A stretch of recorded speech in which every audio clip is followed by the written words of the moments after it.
एक बार की बात है, एक बहुत बड़ा नेता एक साधु के छोटे से आश्रम में गया, क्योंकि उसने बहुत सुना था उस साधु के बारे में और उसके मन में आया कि मैं एक बार जाकर के देखता हूं कि लोग इतनी तारीफ क्यों करते हैं उसकी।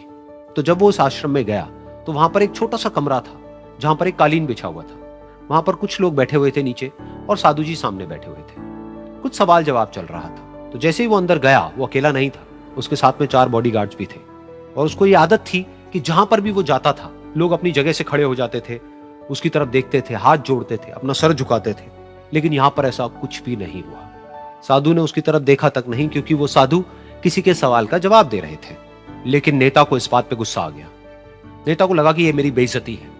तो उस नेता ने साधु की बात को बीच में ही काटते हुए थोड़ा गुस्से से कहा, मैं आपसे कुछ कहना चाहता हूं। साधु ने उसकी तरफ देखा और बोले, आप थोड़ी देर रुकिए, पहले मैं इनके सवाल का जवाब दे लूं, उसके बाद में मैं आपसे बात करूंगा। तब तक अगर आप चाहें तो आप बैठ सकते हैं। बस साधु का इतना कहने की देर थी। नेता का चेहरा गुस्से से लाल हो गया और फिर उसने अपना सारा गुस्सा उस साधु के ऊपर निकाल दिया। अभी तक वो नेता बहुत ही तमीज से बात कर रहा था, यानी कि आप कह करके बात कर रहा था। अब वो तू तड़ाक पे उतर आया।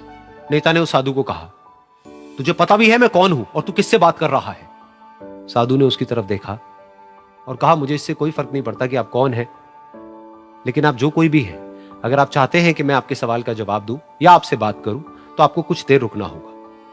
और साधु के ये कहते ही नेता गुस्से से पागल हो गया और वहीं सबके सामने चीखने चिल्लाने लग गया, अब मैं तुझे तेरी असली औकात दिखाऊंगा। तूने मुझसे पंगा लेकर के ठीक नहीं किया है। तुझे पता भी है मैं तेरे बारे में क्या सोचता हूं। साधु ने फिर से उसकी तरफ देखा और बड़े ही प्रेम से कहा कि मुझे इससे कोई फर्क नहीं पड़ता है कि आप मेरे बारे में क्या सोचते हैं।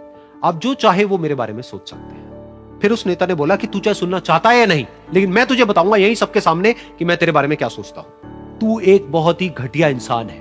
तू कोई साधु नहीं है, तू एक ढोंगी है, पाखंडी है, और यहां पर जितने भी लोग बैठे हैं उन सबको बेवकूफ बना रहा है। तेरा बस एक ही मकसद है कि इन लोगों की जेब में जितना भी पैसा है वो सब तेरे पास में आ जाए। तू अपने फायदे के लिए इन लोगों का इस्तेमाल कर रहा है और अब मैं तुझे नहीं छोड़ने वाला। तेरा पर्दाफाश करके रहूंगा पूरी दुनिया के सामने।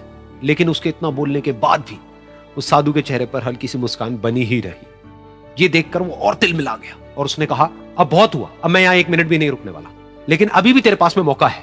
अगर मुझसे माफी मांगनी है या मुझसे कुछ कहना है तो कह सकता है। इतना सब होने के बाद भी साधु बिल्कुल शांत था और उनके चेहरे पर एक मुस्कान थी। उन्होंने अपनी आंखें बंद कर ली। फिर साधु ने अपनी आंखें खोली, हाथ जोड़े और कहा कि मुझे आपसे कोई गिला शिकवा नहीं है। मेरे मन में आपके लिए कोई भी गलत ख्याल नहीं है। जो भी आपने मेरे बारे में कहा वो आपकी अपनी सोच थी। तो मुझे आप में कोई भी बुराई नजर नहीं आती है। मुझे आप एक बहुत ही भले इंसान लगते हैं। और साधु के इतना कहते ही नेताजी का दिमाग 7वें आसमान पर पहुंच गया। उनके चेहरे पर एक अजीब सी खुशी थी, क्योंकि उस साधु ने वो ही कहा जो बाकी सब लोग उस नेता को कहते हैं। और वो खुशी खुशी उस आश्रम से अपने घर की तरफ चला गया और जा करके अपने पिताजी के साथ में बैठ गया। उसके पिताजी की आंखें बंद थी और वो ध्यान में थे। पूरी जिंदगी उन्होंने सिर्फ लोगों की सेवा करी और बदले में कुछ भी एक्सपेक्ट नहीं किया। तो थोड़ी देर बाद जब उन्होंने अपनी आंखें खोली और देखा अपने बेटे को अपने साथ बैठे हुए, तो उनके बेटे के चेहरे पर आज एक अजीब सी खुशी थी जो आज से पहले उन्होंने कभी नहीं देखी थी। फिर उसने एक एक करके सब कुछ बताया कि आज क्या हुआ, किस तरह से वो आश्रम गया, वहां पर क्या हुआ, उसने क्या कहा, उन्होंने क्या कहा।